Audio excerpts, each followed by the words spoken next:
مبروك ألف مبروك عليك مبروك مبروك ألف مبروك عليك مبروك مبروك ألف مبروك يوم ميلادك مبروك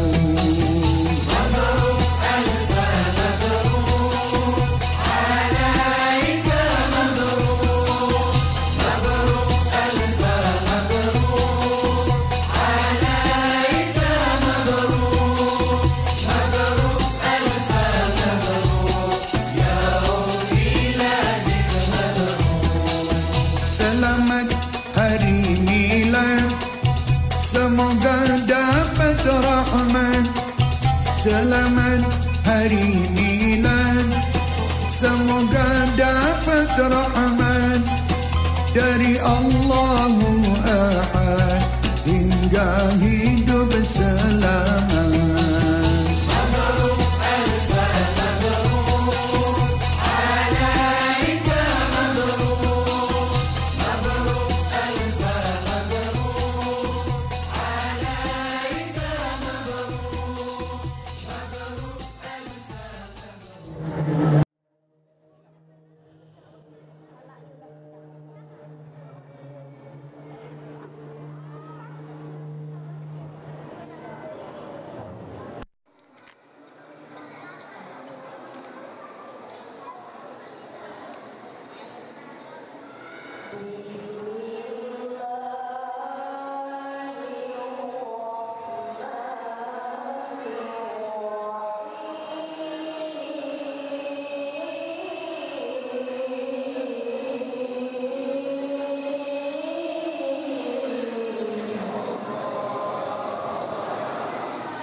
Bapak Ibu yang dirahmati suara saya jelas,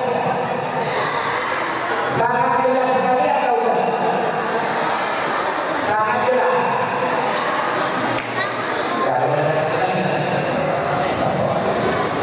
Alhamdulillah, saya dalam pendalaman ini sudah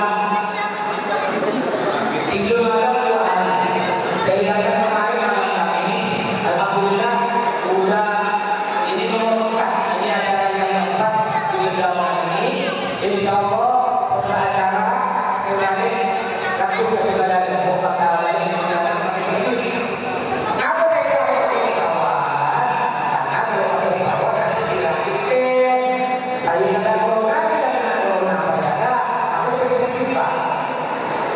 Saya tahu ini dapat masker, tahu saya tahu. Bukan takut corona, takut 250.000, betul tak? Dan menghormati tokoh hati, Jawa Mustafa, Ramadhan, Bapak Ibu adik-adik yang semoga kita hadir di sini selalu mendapat berkah, rahmat, syafaat dari Allah dan syafaat dari Nabi Muhammad Sallallahu Alaihi Wasallam. Berkata-kata, mari kita bacakan pujian kepada Allah yang telah memberikan rahmat atau hidayah kepada kita. Bukan dalam kita dapat dunia, Allah telah memberikan umur yang panjang dan alhamdulillah sampai pada malam hari ini kita masih diberi dengan kesehatan oleh Allah hingga kita masih bisa beribadah kepada Allah dan bisa merayakan kaum Nabi Muhammad Sallallahu Alaihi Wasallam. Salawat serta salam alhamdulillah kepada junjungan kita Nabi Muhammad Sallallahu Alaihi Wasallam. Ini Bapak Ibu yang dirahmati suara saya jelas, sangat jelas sekali atau tidak? Sangat jelas.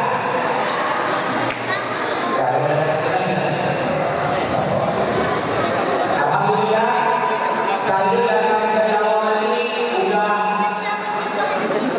3 malam 2 hari. Saya ingatkan kemarin malam kami, alhamdulillah sudah ini nomor 4. Ini acara yang keempat di pendalaman ini.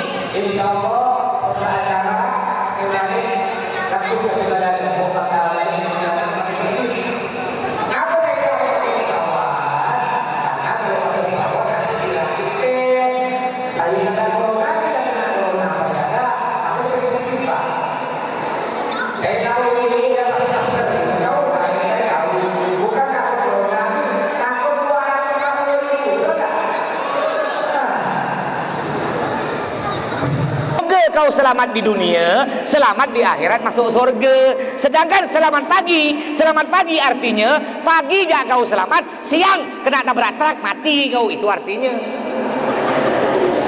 Macam-macam aliran liberal, sampai aliran liberal mengatakan kalau solat ndak usah pakai bahasa Arab, solat pakai bahasa Nusantara, pakai bahasa suku masing-masing. Kalau sholat pakai bahasa suku masing-masing bisa rosak. Imamnya orang Jawa, makmumnya orang Melayu, orang Madura, orang Bugis, orang Padang. Imamnya orang Jawa Pak, nggak pakai bahasa Arab. Kebetulan datuk saya aslinya dari Demak Pak, Demak, merantau ke Madura dapat nenek saya ya. Jadi masih ada campur Jawa ya. Jadi imamnya orang Jawa, pakai bahasa Jawa, nggak boleh pakai bahasa Arab. Bukan Allahu Akbar, tidak boleh. Pakai bahasa Nusantara. Kebetulan imamnya Jawa, pakai bahasa Jawa. Allah Maha Gede, kata dia. Makmumnya di belakang Melayu. Allah Maha Besar, kata yang Madura. Allah Maha Raja, kata yang Bugis. Allah Maha Malopo, kata dia. Kata yang Padang, apa kata yang Padang? Allah nan gadang. Didengar gerak budak kecil. Amboy lah gadang, bulu ketek kau lah panjang, kata dia. Ini macam-macam. Ini di Indonesia udah ada Pak, aliran-aliran liberal. Masya Allah. Iya, kalau diganti selamat pagi, umpama assalamualaikum diganti selamat pagi, nggak usah gini assalamualaikum warahmatullah, nggak usah, ganti selamat pagi. Cuma bisa dipakai sholat subuh nanti nggak usah pakai assalamualaikum, ganti selamat pagi. bisa dipakai subuh. Kalau duhur tak bisa, berubah. Duhur berarti selamat apa duhur? Selamat siang. Asar, selamat petang. Maghrib, selamat apa? Asar selamat sore. Maghrib selamat petang. Isya selamat malam. Kalau sholat tahajud bingung sholat tahajud, dibilang malam hampir pagi, dibilang pagi masih gelap, ujung-ujungnya selamat remang-remang kata dia. Ini macam-macam aliran liberal dia. Assalamualaikum suruh ganti selamat pagi. Kalau ingat assalamualaikum nih Pak, saya pernah ceramah Pak di Sanggau. Ceramah di Sanggau di Sungai Dekan. Tempat sawit PTP berapa tuh, pokok saya lupa. Pokok di Sungai Dekan. Itu yang undang saya ini Pak, orang sawit. Ya, ada aula besar sekitar 3.000 orang. Saya pada waktu itu nginap di villa milik perusahaan sawit. Pak Haji yang diam di villa itu. Ketika saya mau ke WC rupanya di depan WC ada burung beo. Tahu burung beo ya? Burung beo bisa mengucap assalamualaikum gitu. Saya tanya ke Pak Haji, ini burung beo berapa harganya? Oh Pak Ustadz, harganya burung beo kemarin saya beli 3 juta Pak Ustadz. Saya bilang ke Pak Haji, Masya Allah Pak Haji ya, burung beo cuma bisa assalamualaikum dibayar 3 juta. Saya bukan cuma assalamualaikum, ceramah 1 jam lebih 300.000. Jadi masih lebih mahal burung beo daripada Pak Ustadz. Maaf. Saya bukan cerita amplop nih, tanda ya. Diberi karena kata guru saya, kau kalau ceramah harus ikhlas, tak boleh narget. Diberi amplop alhamdulillah, enggak diberi inna. Salah lagi pula ya. Saya amplop tak mau. Isinya pun tak mau saya mau jumlahnya aja. Bukan apa mohon maaf, nih gurau ya mohon maaf. Biar tak ngantuk bah. Bukan apa kalau ceramah tak ada gurau nanti ngantuk, betul lah. Katanya Ustaz Somad pernah datang ke sini ya. Ustaz Somad itu kan suka gurau kan, ceramah kan enggak ngantuk. Kalau ceramah tak ada gurau nanti ngantuk. Kalau udah ngantuk bukan dapat ilmu, dapat air liau 1 gelas. Masjid jadi banyak liau nanti. Bukan apa mohon maaf, kadang-kadang ada Pak Ustadz, Pak Haji, tokoh-tokoh masyarakat kadang-kadang ini tak ada ikhlas. Kalau mimpin acara tahlilan, yang undang tahlilan orang kaya yang undang tahlil, yang diundang ramai sampai 300 orang.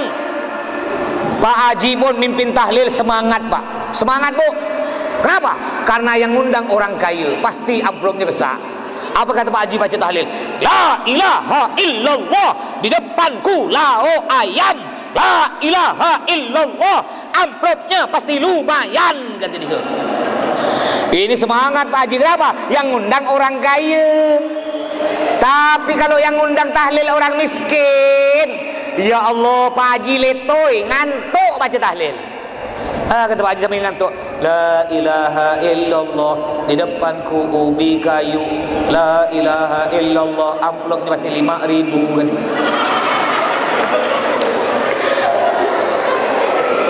Makanya kita harus ikhlas. Hati-hati Pak Bu ya. Ini banyak sekarang aliran-aliran yang bisa merusak agama kita, yang bisa merusak negara kita. Ini contohnya nih Maulid Nabi. Kemarin saya sudah ceritakan di kampung Surau tadi malam, Al-Munawwarah. Ya. Ini ada aliran mengatakan orang yang merayakan Maulid Nabi kayak Bapak Ibu nih, hukumnya haram, bid'ah, masuk neraka.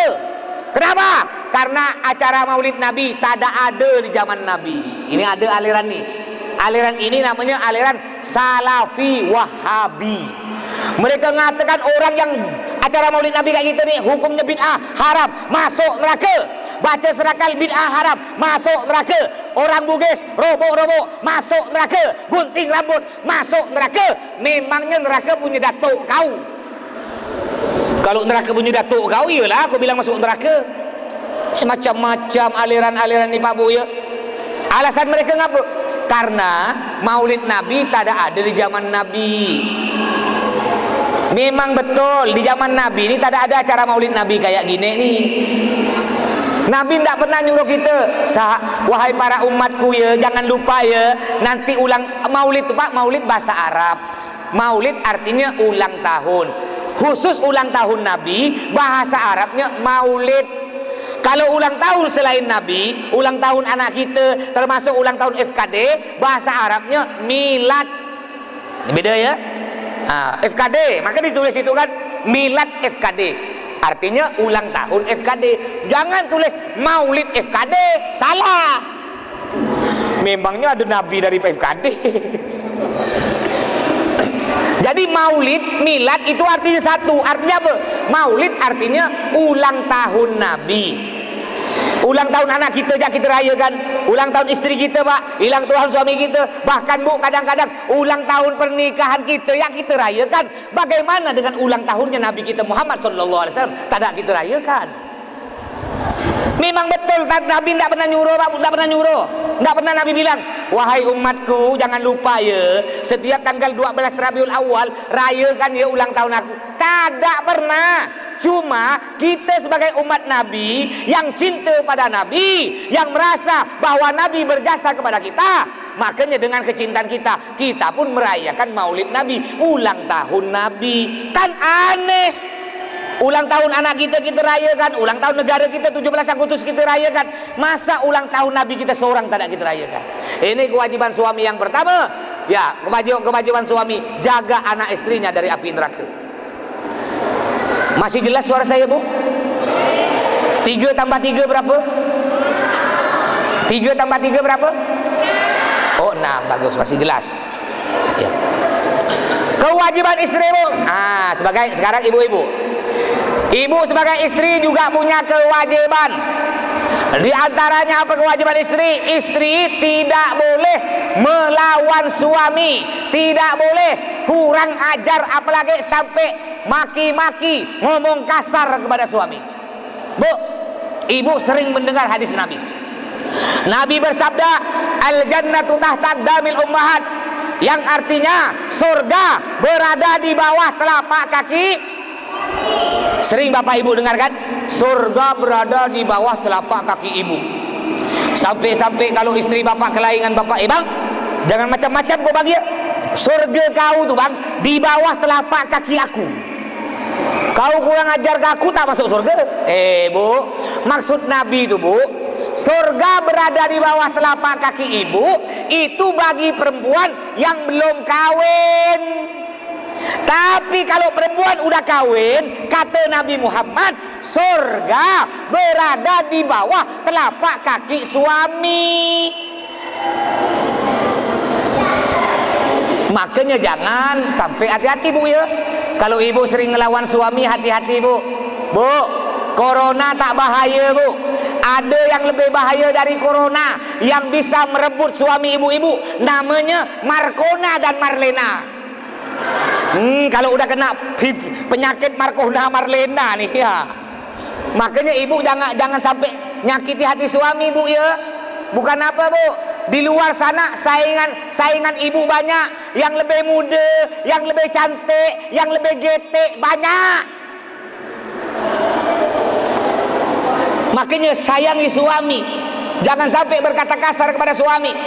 Sampai-sampai Nabi bilang, puluhan tahun aku menikah dengan istriku Khadijah, sekalipun dia tidak pernah berwajah masam kepadaku. Saya mau tanya Bu, ibu pingin tak suami ibu kawin lagi? Pingin tak? Oh, tak pingin. Kalau ibu tak pingin suaminya kawin lagi Bu, saya beri saran, ibu kalau di rumah bercantik-cantik Bu ya, di rumah, ingat, di rumah aja, jangan terbalik. Ini banyak perempuan, mohon maaf, terbalik Pak. Ketika keluar rumah acara kawinan, ya Allah cantik, sehari ini pun kalah, minyak 1 botol dituang, wangi ketika keluar rumah. Tapi ketika dalam rumah nak tidur dengan suami, ya Allah, kena suami dicium, bau kalpanak, bau jengkol, bau bawang, bau belacan, bau minyak tanah, bau balsem. Gimana suami tambah sayang Bu? Makanya di rumah tuh bercantik-cantik.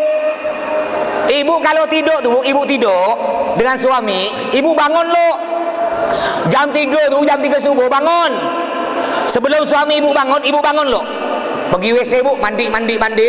Udah itu berdandan cantik-cantik, pakai gincu, pakai sedo, pakai cantik-cantik lah, minyak wangi. Udah itu ibu bangunkan suami ibu. Bang, bangun bang. Ketika suami buka mata, ya Allah, bidadari. Ini terbalik pak. Yang bangun dulu suami jam 3, istri masih tidur. Kena suami dilihat, ya Allah, tidurnya kayak belalang, ngangkang gini. Udah rambut kayak kuntilanak, liau keluar, bunyi aja itu. Kena suami, ya Allah, jeleknya bini aku nih. Makanya di depan suami bu bercantik-cantik, berwangi-wangi bu. Boleh ibu ikut istri saya bu. Saya nih bu kalau di Pontianak, orang Pontianak ngetopnya saya dipanggil Ustadz Sahrukan. Itu di Pontianak banyak panggil. Silakan ibu kalau nak dengar ceramah di YouTube banyak tuh ya, ceramah Ustadz Sahrukan. Istri saya namanya bu Ustazah Sahrini. Kan Sahrukan Sahrini. Tak nyambung.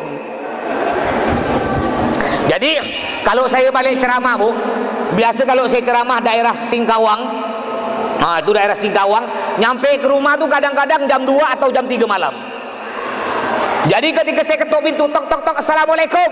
Ini istri saya bu, enggak tidur di kamar, tidur di belakang pintu, nunggu kedatangan saya. Tok tok, assalamualaikum.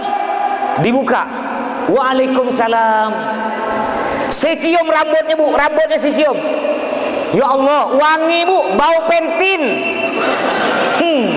Boleh diikut ya ibu, ikut. Saya cium mulutnya, bau Pepsodent. Cium leher, bau melati. Turun sikit, bau mawar. Terus ke bawah, bau nangka.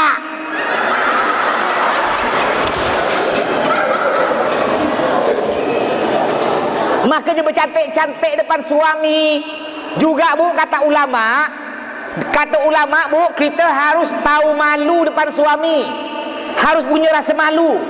Kadang-kadang ibu-ibu masya Allah bu ya, ketika pengantin baru, ya Allah, pengantin baru depan suami wangi terus, tak berani kentut depan suami. Pengantin baru tak berani kentut depan suami. Kalau kentut di WC, itu pun bu ngidupkan air biar tak dengar. Air jatuh, dia tutut gitu ya. Ini ketika pengantin baru pak. Bapak pun gitu, ketika masih pengantin baru, istri bapak kentut padahal bau busuk. Kata ini bunyi. Itu yang bahaya. Kentut yang paling bahaya nih pak, kentut yang tak ada suara, udah tak ada suara, ada yang ngikut lagi. Bahasa Indianya pak, bahasa Indianya tekencet. Ini yang bahaya nih kentut nih. Ini kadang-kadang bapak gitu ya, kalau ada istri kentut masih pengantin baru, padahal bau. Istri bilang, bang maaf bang aku kentut. Tak apa-apa dek, wangi dek, wangi, kayak bau melati kata dia. Sekali udah lama kawin, bininya pakai minyak wangi. Kata kecil, bau bangkai kata dia. Minyak wangi bau bangkai. Begitu pula ibu-ibu, masya Allah. Jadi kata ulama bu, istri itu bu harus punya rasa malu depan suami. Ini kalau pengantin baru kentut depan suami tak berani. Tapi ketika udah punya anak, anak 3, kentutnya lebih nyaring dari kentut suami. Kayak bom tuar kata dia. Ini ada sebuah cerita nih pak bu. Jam berapa dah ni? Udahlah ya, lanjut ke? Ini ada 4 nih, 4 baru 1, 3. Tak apa-apalah, pokok yang penting lanjut ya lah ya sampai subuh lah. Siap ke sampai subuh? Siap. Saya tak siap. Saya jam 12 pokoknya harus ada di berangkat Sukadana. Speed besok jam 8 dia. Ada cerita pak bu. Baik lo kita ngisi bensin lo. Bismillahirrahmanirrahim. Ini kenapa kita, nih sebelum saya lanjut cerita, kenapa saya minum pakai tangan kanan, kenapa saya minum duduk. Inilah contoh Nabi Muhammad minum, Pak. Kan kita kan dianjurkan nih meneladani akhlak Nabi. Nabi Muhammad tidak pernah seumur hidup makan minum berdiri, tak ada pernah. Tak ada pernah seumur hidup Nabi Muhammad makan minum pakai tangan kiri, tak pernah. Makanya kalau betul-betul kita cinta Nabi Muhammad, mulai sekarang ubah. Kadang-kadang kami tak bisa, Pak Ustaz, udah kebiasaan dah pakai tangan kiri. Kebiasaan jelek jangan teruskan, ubah. Walaupun tangan kita kotor, ada caranya, Pak Bu. Ada kata ulama caranya. Contoh nih, contoh. Kita kan kadang-kadang makan pakai tangan kanan kan. Tangan kanan kita kan kotor. Tak mungkinlah kita megang tangan kanan. Kan tangan kanan kotor. Boleh pakai tangan kiri, tapi ada caranya, Bu. Begini, tetap dihitung tangan kanan. Gini caranya, contohnya nih. Pegang gelas pakai tangan kiri, disimpan di punggung tangan kanan. Begini nih, didorong pakai tangan kanan. Ini contohnya.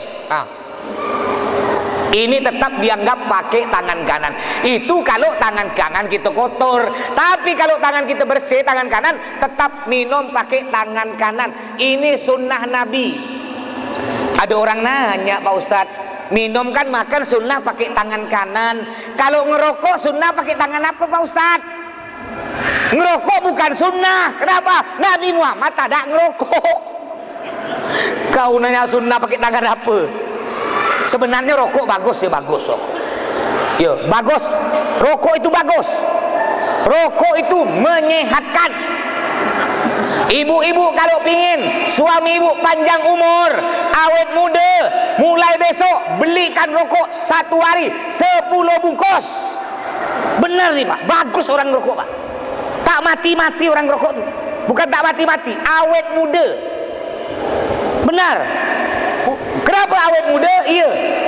Tak nyampe umur 30 mati. Apa? Tak sempat tua. Bukan tak tua-tua, tak sempat tua, awet muda. Muda-muda udah mati kena penyakit. Mohon maaf yang ngerokok jangan tersinggung. Saya pun ngerokok kan. Yang kedua, kata ulama, ini ada dalam kitab. Orang yang ngerokok, rumahnya tidak akan dimasuki pencuri. Enggak. Maling, pencuri tak berani masuk. Kenapa? Karena dari maghrib sampai subuh batuk terus, tak tidur-tidur. Akhir maling tak jadi masuk. Ini hebatnya orang ngerokok. Aman dari maling, tak berani maling masuk. Baik, ada cerita Pak Bu ya. Ada cerita, ini cerita hubungannya dengan kentut, istri kentut. Ini jadilah istri yang punya rasa malu depan suami. Ada pengantin baru, Pak Bu. Pengantin baru ini baru kawin. Lalu suaminya bilang, sayang, adekku sayang, abang mau beri kau hadiah rumah baru. Oh iya bang, di mana rumah barunya bang? Tunggu loh, ini kejutan. Abang tutup loh, abang tutup mata kau. Nanti kita pakai mobil. Nanti kalau udah nyampe rumah baru, baru abang buka. Siap bang? Ditutup Bu mata istri pakai kain hitam biar tak nampak. Ketika udah nyampe rumah baru, istri nanya, bang boleh dibuka bang? Belum loh, tunggu loh. Kebetulan Bu, si istri sakit perut, pingin kentut. Aduh gimana caranya nih? Tak mungkin lah aku kentut depan suami. Akhirnya matanya masih ditutup nih, ditutup pakai kain hitam, tak nampak. Lalu dia bilang suami, bang, aku haus bang, buatkan aku TS lah di dapur. Ayolah kata suami.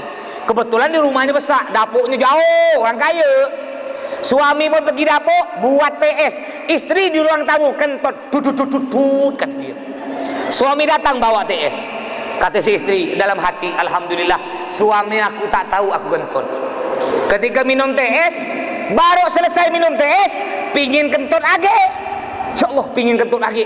Akhirnya dia pun ngerjakan suaminya, bang TS-nya kurang manis bang, tambah gula. Suaminya pun pergi ke dapur, nambah gula. Dia kentut lagi. Datang suami bawa TS. Dalam hati si perempuan, alhamdulillah ndak ada orang tahu, suami aku tak tahu aku kentut. Udah selesai minum TS, dia nanya ke suaminya, bang bukalah bang, boleh bang? Ayo dek, abang buka lo ya. Ketika dibuka Pak Bu, rupanya di ruang tamu udah banyak ustadz-ustadz, kiai-kiai, undangan. Kan selamatan rumah baru. Di situ ada saya, ada Ustaz Adib, ada pokoknya banyak kiai-kiai. Itu yang perempuan, pucat yang perempuan. Lalu dia nanya ke Ustaz Adib, Pak Ustaz datang dari tadi ke? Apa kata Ustaz Adib? Aku datang sejak kentutan pertama, kata dia. Kurang ajar kau, aku dikentut kamu. Mau Ustaz Gurau jadi. Jadi kalau ingin beruntung dan bahagia dunia akhirat, yang pertama kita harus punya suami yang soleh, istri yang solihah. Yang kedua kata Nabi Muhammad, wa auladuhu abrara. Kita mempunyai anak yang taat kepada Allah, taat kepada Rasulullah, berbakti kepada kedua orang tua, anak yang soleh solihah. Caranya bagaimana? Bagaimana caranya agar anak kita bisa menjadi anak soleh solihah? Kuncinya sisa satu, Pak Bu. Kuncinya sisa satu. Di zaman yang sudah rusak ini, didik anak-anak kita dengan pendidikan agama. Masukkan anak kita ke pondok-pondok pesantren. Bersyukur orang Kendawangan nih, Kendawangan Kiri khususnya. Alhamdulillah di Kendawangan Kiri udah ada pondok pesantren apa namanya itu? Al-Islah. Ya, Kiai Jazuli. Alhamdulillah saya semalam udah silaturahmi ke rumah beliau. Ya, ngambil berkah para ulama yang ada di sini. Bersyukur. Kenapa di Kendawangan ini aman? Allah tidak nurunkan gempa bumi, Allah tidak nurunkan tsunami. Di antara pengaman dari murka Allah karena adanya pondok pesantren, adanya santri-santri, anak-anak yatim yang memohon berdoa kepada Allah. Ini benteng bagi Kendawangan. Makanya Pak Bu, jika ingin anak kita jadi anak soleh solihah, kuncinya satu, didik anak-anak kita dengan pendidikan agama. Masukkan ke pondok pesantren. Kirim ke pondok pesantren Al-Islah. Pesantren Al-Islah terlalu dekat Pak Ustadz, nanti sering balik ke rumah. Ya udah, kirim agak jauh. Pesantren saya di Sungai Jawi Pontianak. Pesantren Pak Ustadz terlalu dekat gak Pontianak, nanti sering balik ke rumah. Kirim ke Arab. Arab terlalu dekat Pak Ustadz. Udah, kalau udah Arab terlalu dekat, kirim mana? Kirim ke Cina, mungkin jadi toke getah. Ini macam-macam. Bukan apa, mohon maaf. Ada sebagian orang tua nih bangga kalau anaknya pintar bahasa Inggris walaupun tak bisa ngaji. Tak apa-apa. Alhamdulillah anak aku ya juara 1 nyanyi, juara 1 bahasa Inggris. Bangga dia. Padahal anaknya tak bisa ngaji. Untuk apa yang kita banggakan, Pak? Anak kita pintar bahasa Inggris tapi tak bisa ngaji. Kita meninggal dunia masuk dalam kubur. Anak kita pergi ziarah di kuburan kita. Apa yang nak dibaca? Nak baca Yasin tak pandai. Ujung-ujungnya anak kita bawa buku bahasa Inggris di atas kubur dibaca. Papa, mama, I love you, kata dia. Kata malaikat, I lepok you, kata malaikat. Dilepok anak malaikat, baru tu rasa kau. Tapi kalau anak kita, Pak Bu, anak kita pintar ngaji, pintar baca Yasin, kita meninggal dunia masuk dalam kubur, anak kita datang dengan adik-adiknya baca Yasin. Di dalam kubur kita ngelihat Bismillahirrahmanirrahim Yasin. Kita dalam kubur, kau nih si aku. Halo. Emanglah. Saya ini mohon maaf kalau udah mic tak bagus nih, saya biasa ngamuk-ngamuk, mohon maaf ya. Ya, di atas kubur anak kita baca Bismillahirrahmanirrahim Yasin sambil nangis anak kita. Kita dalam kubur ngelihat, Pak, ya Allah sejuk hati. Ini anak aku nih yang dimondokkan ke pesantren Al-Islah kemarin. Dia masih ingat aku. Dia datang ke kuburan aku baca Al-Quran, baca Yasin. Sedangkan abang dia yang udah jadi pegawai negeri, yang cuma sekolah umum, tak ingat aku. Dia tak pernah ngirim Yasin kepadaku. Ini, Pak, yang akan menjadi teman kita nanti kubur. Anak yang soleh solihah. Tapi ingat, tidak mungkin anak kita jadi anak soleh solihah kalau anak kita tidak dididik dengan pendidikan agama. Yang ketiga, jika ingin beruntung dan bahagia, wa ihwanuhu salihin, bertemanlah dengan orang-orang yang soleh. Bapak kalau ingin berkawan dengan habaib, berkawan dengan kiai, berkawan dengan ulama, berkawan dengan ustad-ustad, berkawan dengan pak haji yang rajin ke masjid. Kenapa? Kalau kita berteman dengan orang baik, kita akan dianggap baik. Contoh, ini contoh, Pak. Ini kisah nyata saya nih, Pak. Kalau kita berkawan dengan orang baik, dianggap baik, berkawan dengan Ustaz Somad. Bapak kawan akrab dengan Ustaz Somad. Ustaz Somad datang ke Kendawangan. Bapak akrab, di mana ada Ustaz Somad, di samping ada bapak.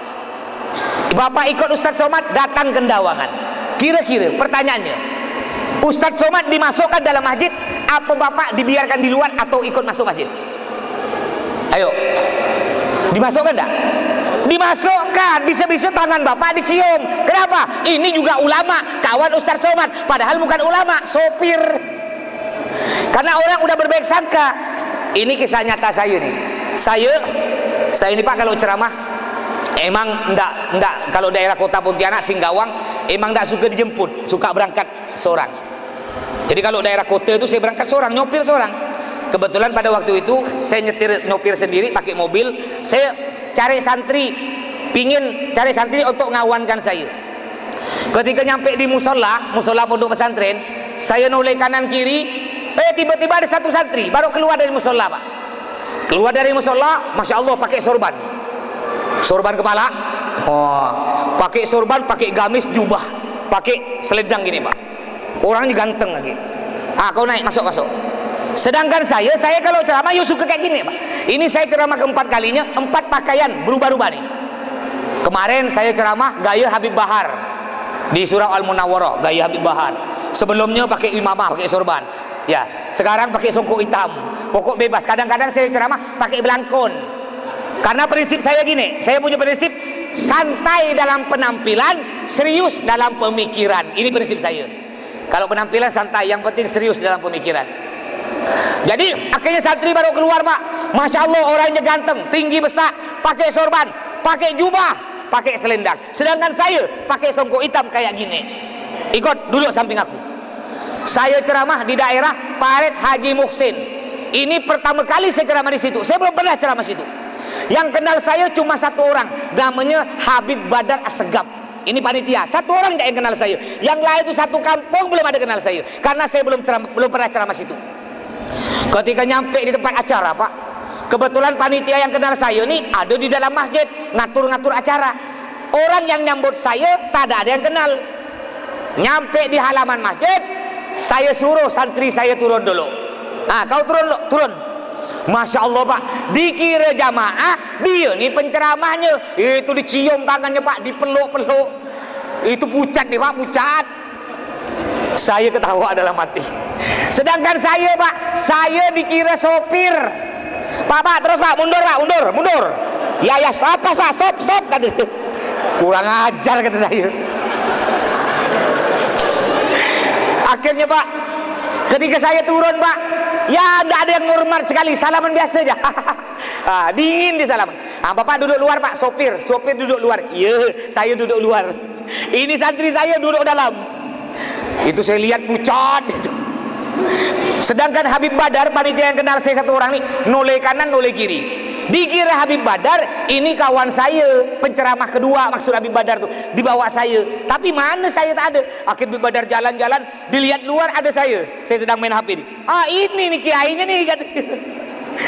Ini gara-gara berkawan dengan orang baik, dikira orang baik. Makanya kalau kita nak cari jadi orang, bertemanlah dengan orang yang baik, terutama kawan-kawan, Masya Allah, FKD, Forum Komunikasi Dakwah. Ini kan dari berbagai latar belakang, Ustaz ya. Apakah semuanya lulusan pondok? Enggak, Ustaz ya. Gabung macam-macam orang lah ya. Jadi kalau ingin kawan-kawan FKD masih tetap di jalan Allah, dekat ini para ustaz-ustaz, Masya Allah. Ketua FKD-nya Ustaz, di wakilnya juga Ustaz. Ini Ustaz Adib. Ustaz Adib, alhamdulillah, beliau pernah nyampe ke rumah saya, pesantren saya tahun 2000 berapa, Ustaz? 2007.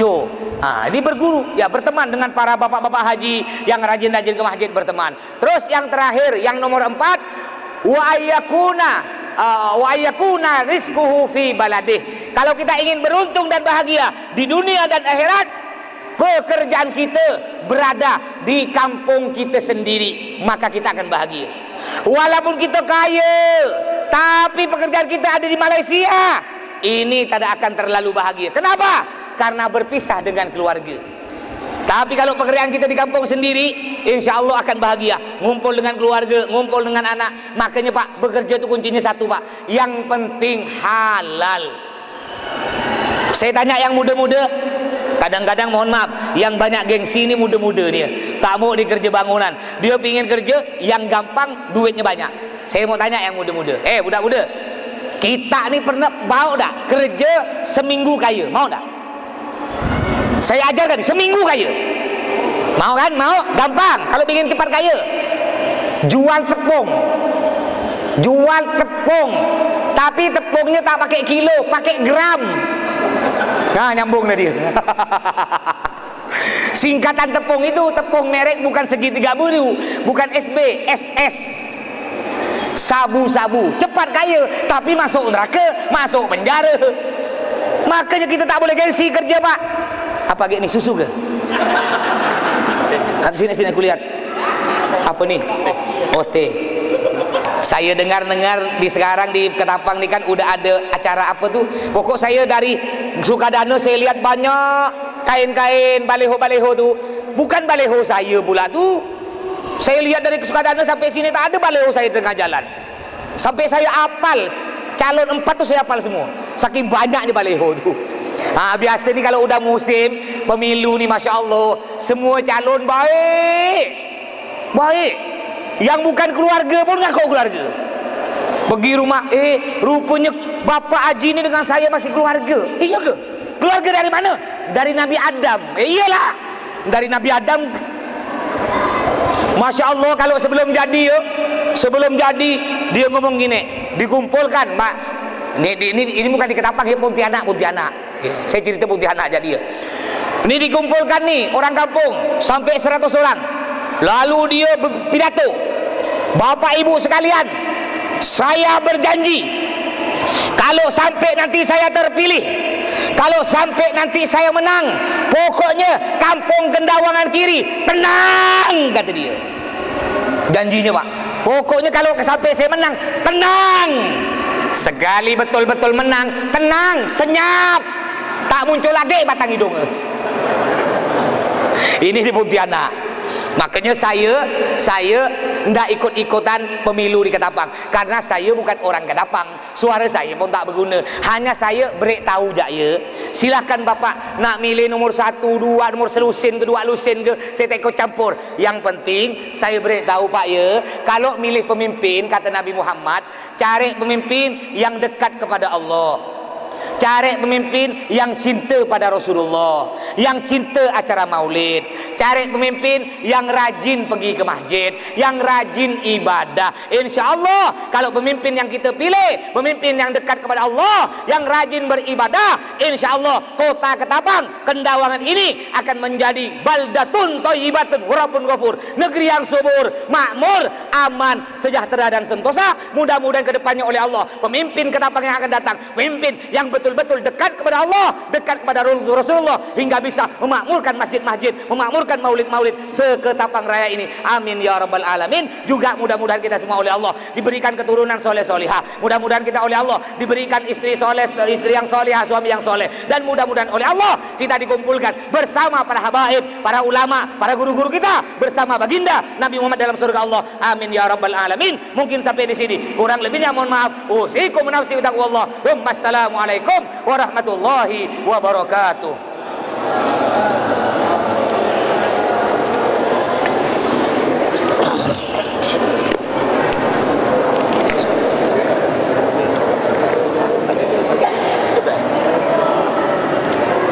Yang enggak